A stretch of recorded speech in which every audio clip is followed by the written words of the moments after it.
Je ne défends pas ma cause, je défends celle des enfants. Je ne comprends pas que tous les collectifs de pédiatres, de pédiopsychiatres s'insurgent contre cette vaccination, reconnaissant que ce n'est pas une maladie infantile et que vous appuyez cette vaccination pour tous les enfants. Je ne comprends pas, alors j'aimerais connaître vos sources. Moi, je peux vous prouver la mienne. La Société française de pédiatrie. Société française de pédiatrie. Oui. Moi, j'ai des tas de rapports de pédiatres, de pédopsychiatres qui prouvent que ce n'est pas une maladie infantile et que les enfants ne représentent pas un danger pour les adultes. Donc, je ne comprends pas votre position. Alors, Vous savez, voilà, sur ce sujet-là, alors il y a plusieurs sujets là, mais sur celui-là, je me suis toujours calé sur la Société française de pédiatrie, c'est-à-dire quand même qui représente les pédiatres de France, et qui a recommandé d'abord le vaccin des 12-17 ans, ce qu'on a fait à partir de septembre 2021. Et puis après, la vaccination, si possible, c'est pas obligatoire, vous savez bien, c'est des 5-12 ans, et donc c'est la recommandation actuelle. Elle n'est pas obligatoire. Que j'ai entendu, c'est jusque 2 ans.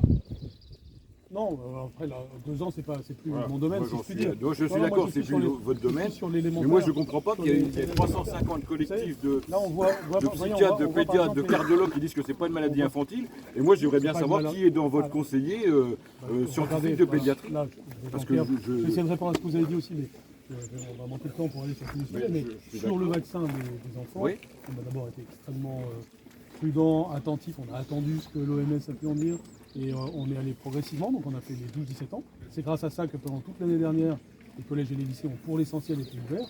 On est, comme vous le savez, le pays qui a ouvert le plus ses écoles, ses collèges et ses lycées, c'est vraiment pas rien du tout.